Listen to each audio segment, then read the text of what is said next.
Charles James Kirk was heinously murdered by a radicalized, cold-blooded monster for speaking the truth that was in his heart. He was violently killed because he spoke for freedom and justice, for God and country, for reason and for common sense. He was assassinated because he lived bravely, he led boldly, and he argued brilliantly without apology. He did what was right for our nation. And so on that terrible day, September 10th, 2025, our greatest evangelist for American liberty became immortal. He's a martyr now for American freedom. I know I speak for everyone here today when I say that none of us will ever forget Charlie Kirk, and neither now will history.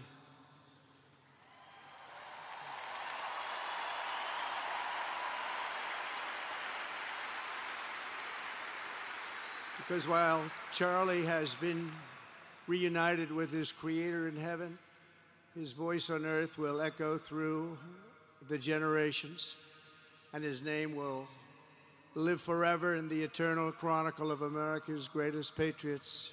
He will live forever. To Charlie's incredible and beautiful widow, Erica, we know the weight of this monumental loss is almost unbearable. But even in the midst of heartache and pain too great to even fathom, you have somehow found the strength and deep faith to be a comfort to millions and millions of people. And thank you very much, Erica. Thank you very much.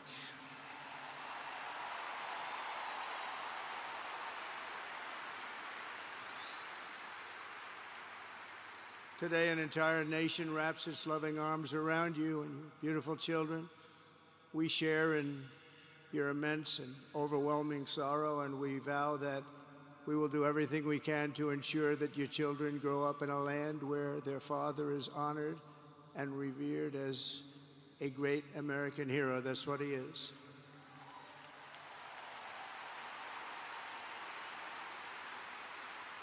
To Charlie's parents who lost their beloved son, and to the entire Kirk family, we know that no words can ever be enough to fill the void he leaves behind. That's a void that just can't be filled. But I hope the extraordinary outpouring of emotion over these past 11 days has comforted you with the knowledge that your son brought more good and love into this world in his 31 short years than most people, even very, very successful people, can bring in a lifetime.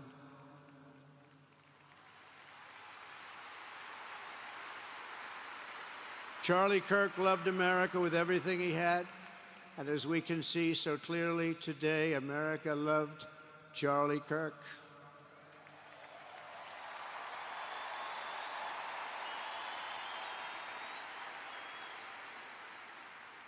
And he could always draw a big crowd. Look at this today. Look at what's gone on. This is a big crowd.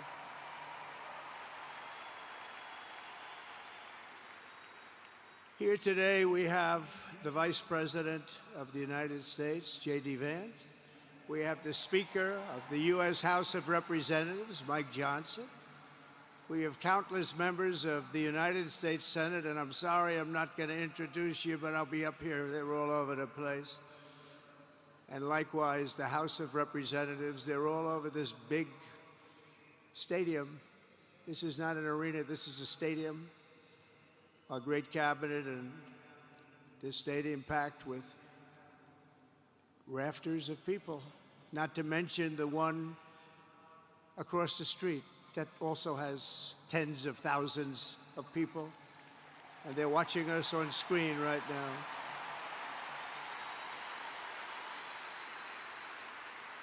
And I'm sorry we couldn't get you in. If anybody would like to give up your seat, please walk across the street. But this is like an old-time revival, isn't it? An old-time revival.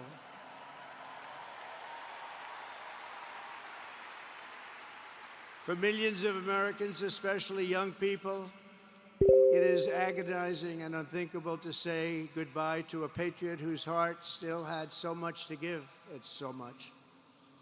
Raised in the suburbs of Chicago, Charlie was filled with a patriotic spirit from his youth, and he was an all-American in everything he did. And one of the last things he said to me is, "Please, sir, save Chicago." We're going to do that. We're going to save Chicago from horrible crime.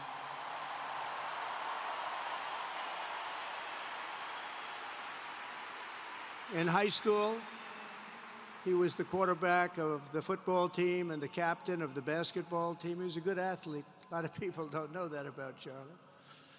He was an Eagle Scout who spent his school lunch breaks listening to another champion for liberty, somebody that he greatly admired, Rush Limbaugh.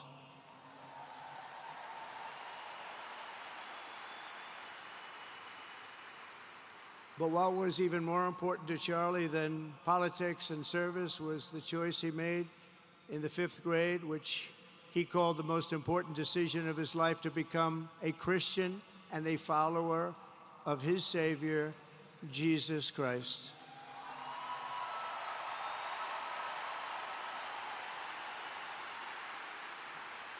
Inspired by faith and his love of freedom, Charlie did something remarkable when he was just 18 years old.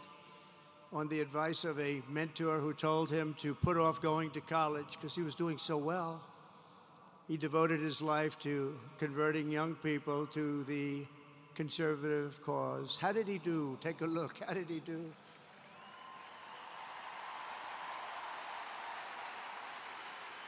In 2012, 2 days after graduating high school, and with just $1,800 in his pocket, the young man from Illinois, who no one had ever heard of, started an organization whose grand ambitions were captured in its name, Turning Point USA. Great name.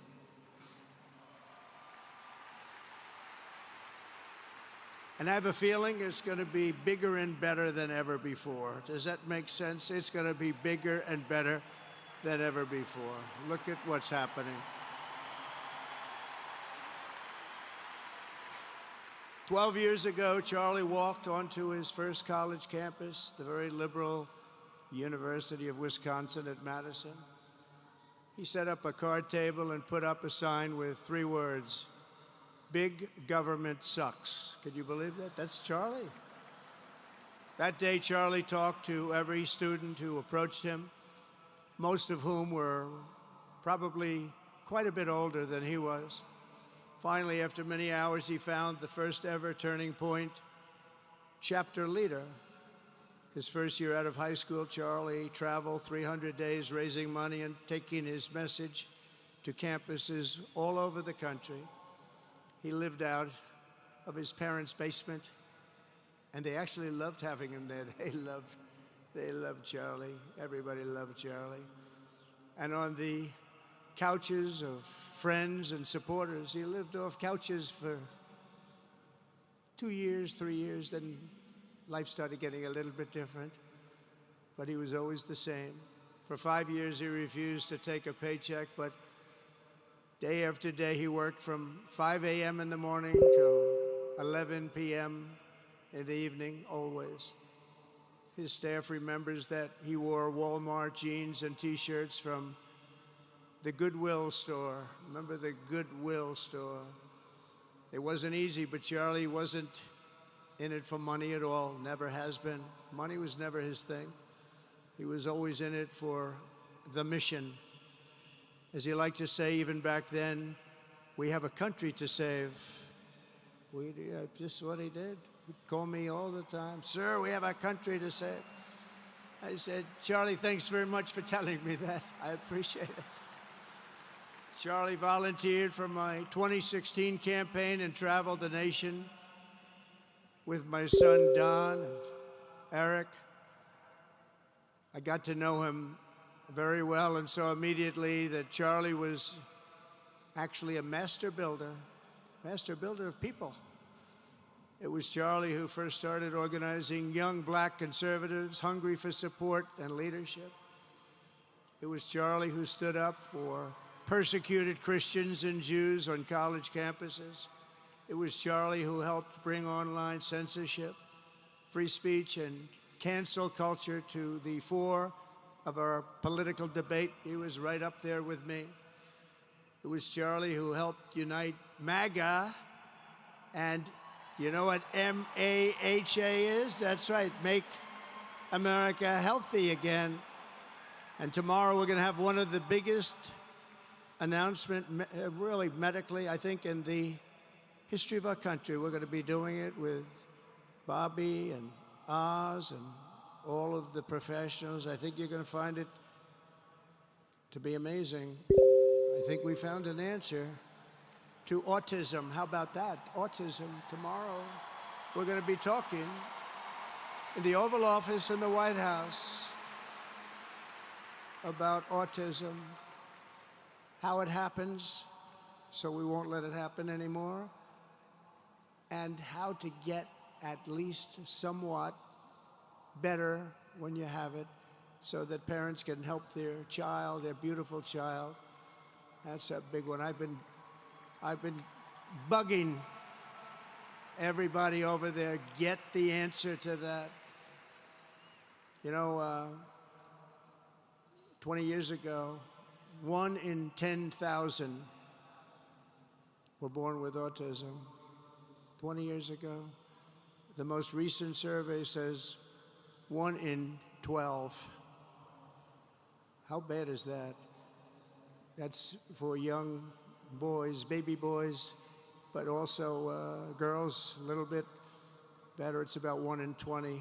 But we can't, because obviously there was something really wrong, and we think we know what that is. It's going to be, I think it's going to be one of the most important news conferences I'll ever have, and I look so forward to it.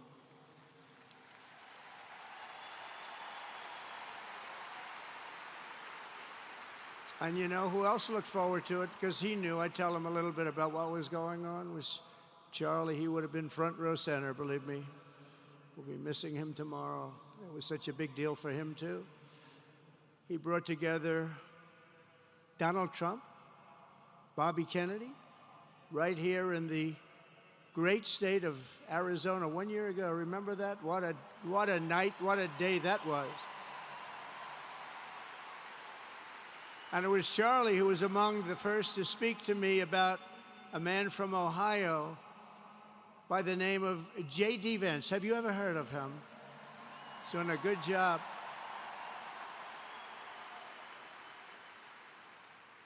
But Charlie would often call me, sometimes the night before a big event, the other side of the country. And he'd ask me, he'd say, do you think you could come and speak at the event? The following day, right? I'd say, Charlie, I'm the President of the United States. You want me to travel 4 hours by plane? And you know, sometimes I did it. He was a very good guy. He was a very convincing guy. He didn't stop, but he would ask for things like that. Sir, could you be tomorrow in California? I said, Charlie, give me a break, please. He just wouldn't stop. And he succeeded. But I almost always went because you never wanted to let Charlie down. He worked so hard. You just didn't want to let him down. I felt guilty. He'd make me feel very guilty. As president, many people asked me for things, but Charlie was one of the few who always gave more than he took. He was a giver, much more than a taker.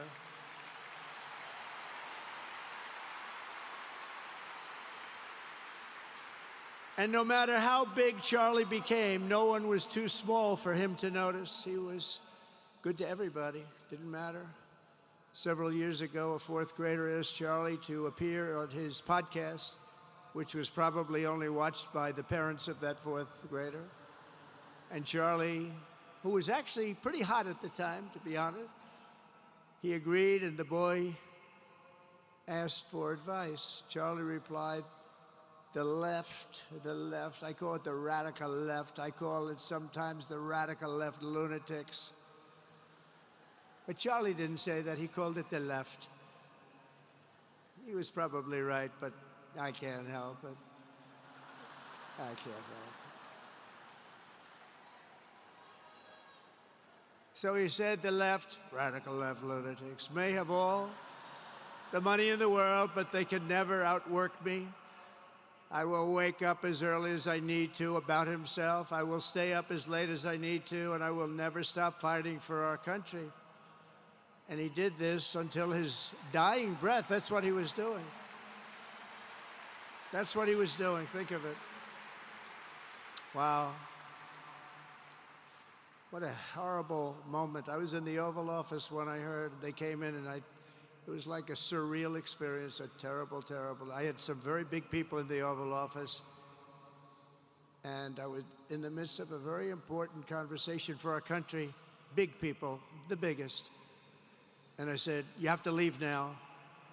When they told me that, they told me in front of a group of very powerful people, I said, you have to leave now, right now, please. Right now. You have to leave, go.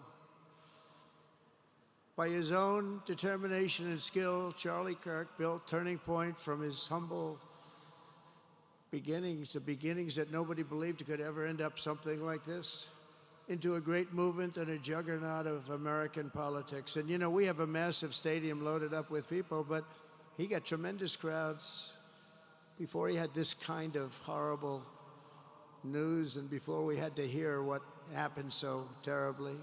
He delivered more than 250 speeches a year at over 200 colleges and universities, and that was at a time when it was not really vogue to go to colleges and universities if you were a conservative. It really took great courage.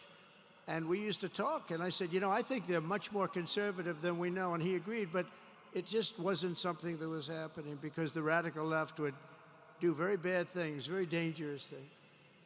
But Charlie set up chapters on 2,200 campuses and spoke at more than 1,000 churches.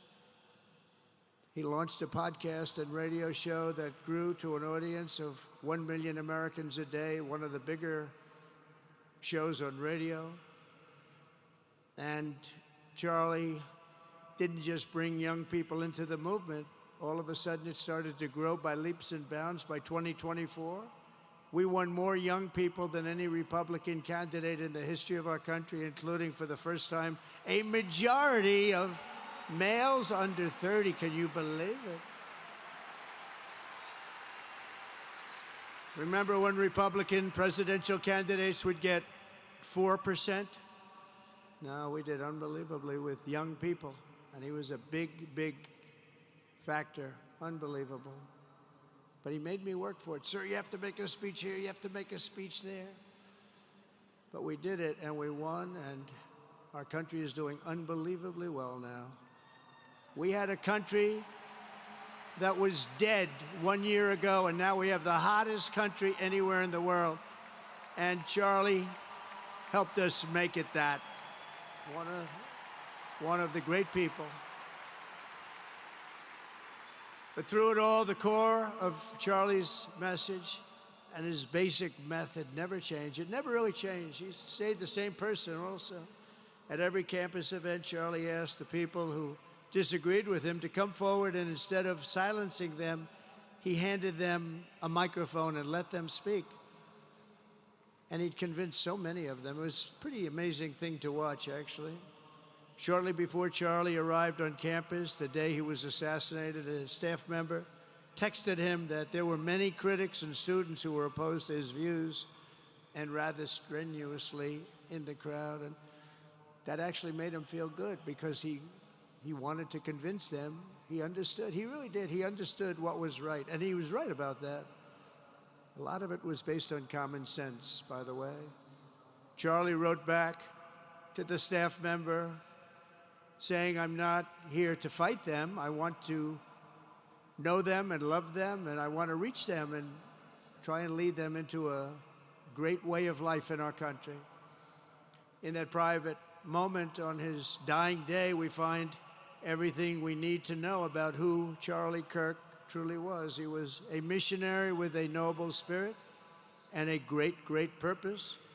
He did not hate his opponents. He wanted the best for them. That's where I disagreed with Charlie.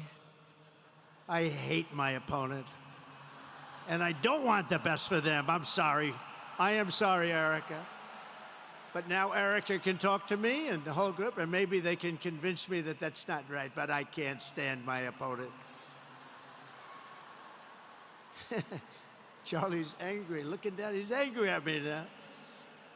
He wasn't interested in demonizing anyone. He was interested in persuading everyone to the ideas and principles he believed were good, right, and true. Before each appearance, he prayed these words: God, use me for your will. Always said the same thing: use me for your will.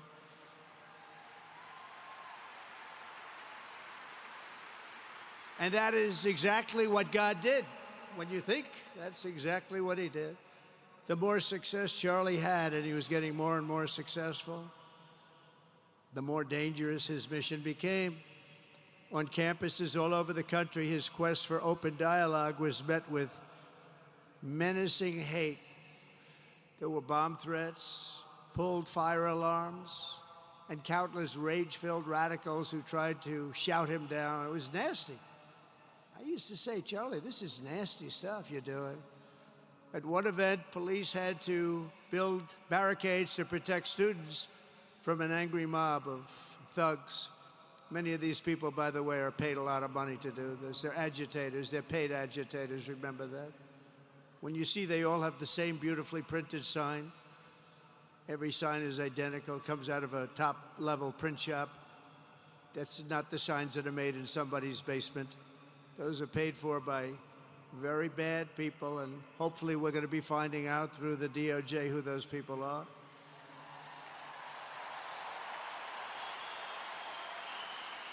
At another college, Antifa terrorists shattered windows, threw rocks, and tried to storm the building where Charlie was speaking. It was a really bad one. Often dozens of police officers were needed to prevent left-wing violence. And the violence comes largely from the left. You don't hear that from too many people, do you? And virtually every day for years before he was murdered, Charlie received these horrible death threats. People don't know. I used to talk to him about it. He said, I got some threats. He always felt that when they actually made the threat, they were not the ones to worry about. The ones to worry about were the ones that don't make the threats. I think you know what I mean. He knew the risk, but he and I shared a certain motto: never back down and never, ever surrender. Just don't surrender, never back down. He believed in it so strongly. So strongly. And he's right. He's totally right. The radicals and their allies in the media, sometimes referred to, as my son said, the fake news media, tried to silence Charlie for a simple reason: because he was winning, and he was winning big. He was taking over college campuses, colleges that had, in theory, only very liberal, or as they like to say, progressive. I call them liberal, but they like to call themselves, because such a beautiful word, progressive. They're the opposite of progressive, if you think about it. But they were really nasty, and he would go into these colleges. All of a sudden, within 2 years, 3 years, they turned into bastions of conservatism. It was really quite amazing to see. They lied about him because they did not want you to listen to him or to learn from him, because what he was talking about and even preaching made so much sense. Everywhere he went, he won the debates, he won the hearts, he won the minds, and yes, he won the elections for people. He helped us, he helped other people. We won the biggest election in the history of our country, I believe.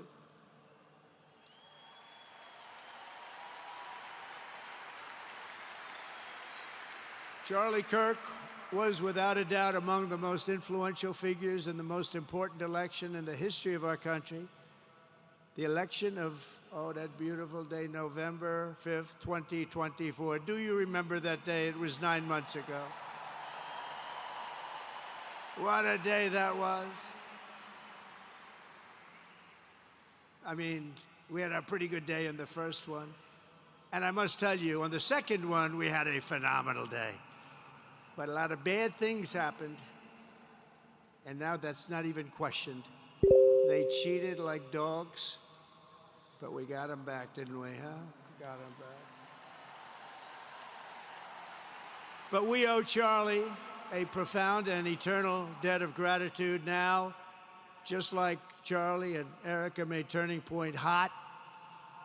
We are looking at a country that has the chance to attain a level like never before. Tariffs are making us rich again, richer than anybody ever thought was possible.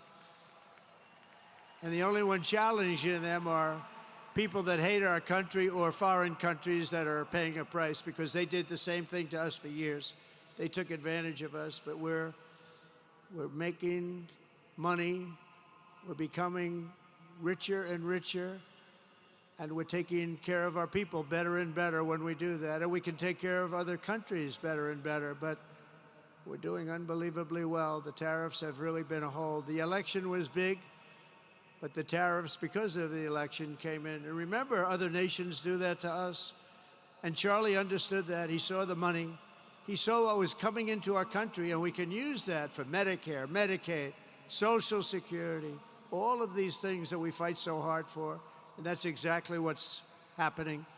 The numbers are incredible. When the news finally came out on election night last November that the race was officially won, came out pretty early in the night. Charlie was live on camera. In that moment, he was overcome with emotion. I've never seen him like this. He was so happy. For a long while, he said nothing. His eyes were filled with tears, and then he buried his face in his hands, and he started crying. That wasn't the Charlie I knew, but in thinking about it, it actually was the Charlie I knew, because he had a tremendous heart. He just wanted what was good for our country, and he saw us going in such a horrible direction. Lovingly, Eric, and this was so beautiful, Erica put a MAGA hat on to cover his bowed head. I like that very much. MAGA, we love. Does everybody love MAGA? Make America great again.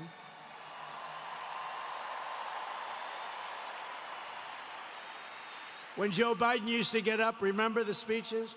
We will stop MAGA. We will stop MAGA. You know, he could barely get the words out. We will stop. I said, can somebody inform him the MAGA means Make America Great Again? How do you say you're going to stop it? And Charlie understood that. When Charlie finally looked up and spoke, he smiled through the watery eyes and simply said, I am humbled by God's grace. That was his statement that night. I was watching him. I was very impressed, actually. It showed he had a big heart. Every single American should take a long, hard look at the twisted soul and dark spirit of anyone who would want to kill a young man as good as Charlie. To kill anybody, but to kill a man like this, he didn't deserve this. He didn't deserve this. Our country didn't deserve this. And anyone who would make excuses for it are just out of their mind. Charlie's murder was not just an attack on one man or one movement. It was an attack on our entire nation. That was a horrible attack on the United States of America. It was an assault on our most sacred liberties and God-given rights. The gun was pointed at him, but the bullet was aimed at all of us. That bullet was aimed at every one of us. Indeed, Charlie was killed for expressing the very ideas that virtually everyone in this arena and most other places throughout our country deeply believed in. But the assassin failed in his quest because Charlie's message has not been silenced. It now is bigger and better and stronger than ever before, and it's not even close. And it's rare that such a thing happens, but Charlie is bigger today than he was. Think about it. Just 2 weeks ago, he's bigger today than he was 2 weeks ago. Now, that may not help his friends and loved ones, of which there are so many. It may not help Erica and those beautiful children who have to suffer so horribly through this moment, but they know it's true. He's bigger now than ever before, and he's eternal. He's eternal. And I just want to say we love him. And he's looking down at us right now, and he's saying, wow, that's a great crowd. He's saying, that's a great crowd.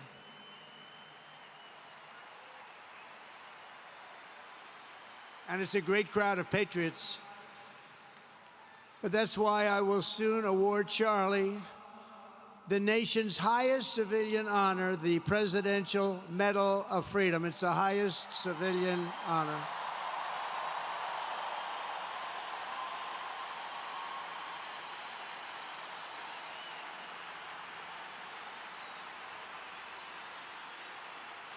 And we will do the ceremony at our beautiful White House in a very safe Washington, D.C., a place that Charlie truly revered. You know, we stopped the crime in Washington, took 12 days. Now you can go to restaurants, you can walk down the middle of the street with your wife. You can have your wife walk alone down the middle of the street. She's going to be in good shape. What a difference. What a difference good management really makes. But it's, I'm so proud of that, Washington, D.C. You know, it's one of the worst in the nation, in the world. And now it's considered a very safe city. And it's also, I passed it yesterday, I went through it, and the lawns are good. It's like a different place. It's like the tents are gone, the threats are gone, the gangs aren't there. We got rid of, you know, we took out 1,500 career criminals, 1,500. If you have 3 career criminals, that can make a big difference. But I'm so proud of Washington, D.C., and now we're going into Memphis. And we'll get that one straightened out fast. And then we're going into some others, but we're going to go to Chicago, and we're going to have Charlie very much in mind when we go into Chicago. And we'll get that one straightened out. You have an incompetent governor who, he thinks it's okay when 11 people get murdered over the weekend. He thinks you don't have any crime when 11 people get murdered and 28 people get shot. He says he's got crime. No, they don't have it under control, but we'll have it under control very quickly. So we're going to be doing that. And Charlie loved what we were doing. He was so proud of what happened. He was there to see it. He's so proud of what happened in Washington, D.C. As you know, the depraved assassin who planned and executed Charlie's killing has been arrested and charged with capital murder. God willing, he will receive the full and ultimate punishment for his horrific crime. It's a terrible thing. Because you can't let that happen. You can't let that happen. Can't let it happen to a country. The Department of Justice is also investigating networks of radical left maniacs who fund, organize, fuel, and perpetrate political violence. And we think we know who many of them are. But law enforcement can only be the beginning of our response to Charlie's murder. Over the last 11 days, we have heard stories of commentators, influencers, and others in our society who greeted his assassination with sick approval, excuses, or even jubilation. You've heard that. So have I. Couldn't believe it. Some of the very same people who spent the last 8 years trying to sit in moral judgment of anyone who disagreed with them about politics suddenly started cheering for a murder. Incredible. You know the names. They're major losers, by the way. That will be proven out in a short period of time. Some of the very people who call you a hater for using the wrong pronoun were filled with glee at the killing of a father with 2 beautiful young children.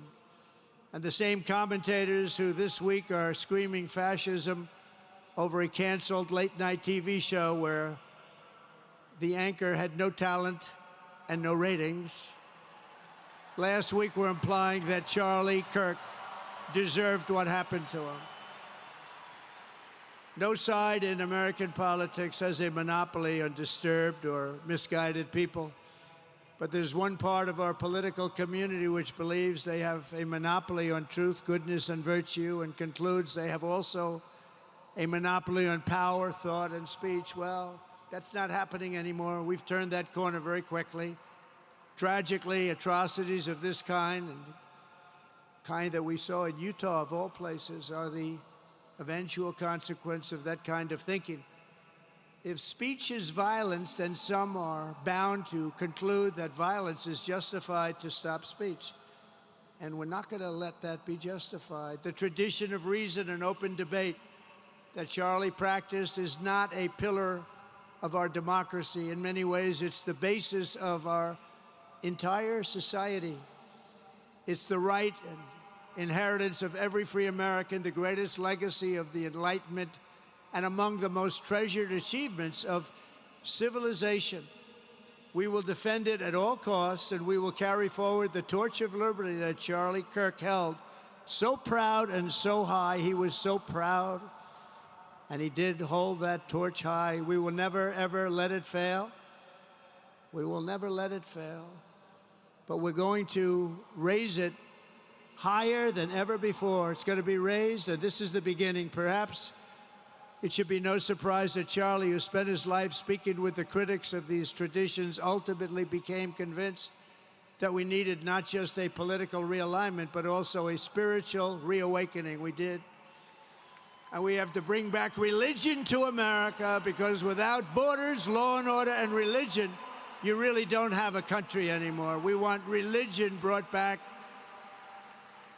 to America. We want to bring God back into our beautiful USA like never before. We want God back.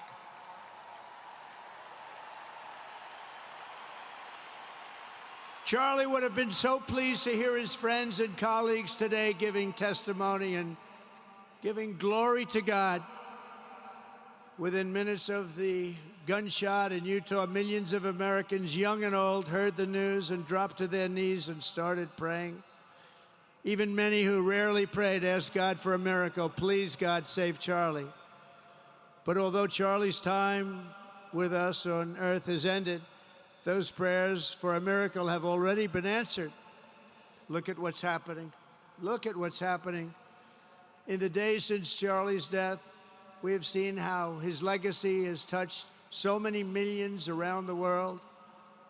In Calgary, Canada, thousands gathered at City Hall to sing the American national anthem and raise up posters with the name Charlie Kirk.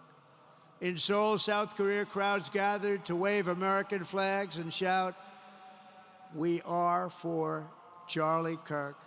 His memory has been honored in the streets of Berlin, Warsaw, Vienna, Sydney, Madrid, London, Tel Aviv, and all over the world. So beautiful to watch. A man as far away as rural Australia texted a pastor, "I'm going to come to church tomorrow for the first time ever."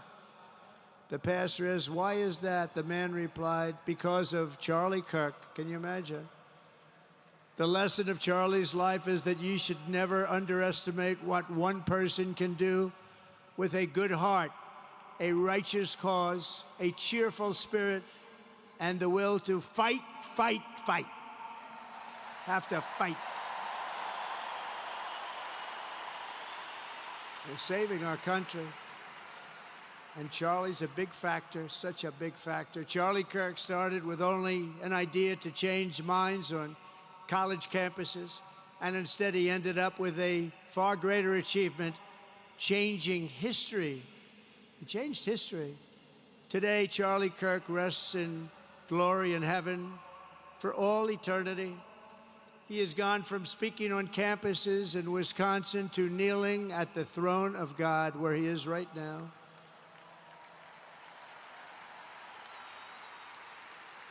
We grieve for the friend and leader that we have lost, but we go forward strengthened by his faith and bolstered by his courage and inspired by his example to defend the country he lived for the freedoms he died for, and the values in which he so deeply believed. He believed in values that we should all believe in. Charlie created something very special. It's called Turning Point USA. And under the leadership and love of Erica, it will become bigger and better and stronger than ever before.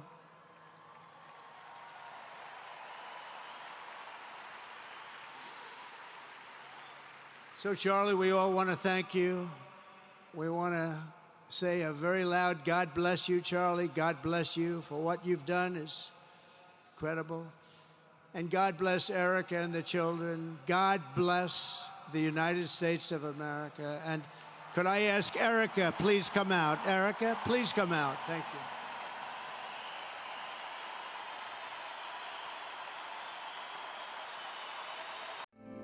Because the flag still stands for freedom, and they can't take that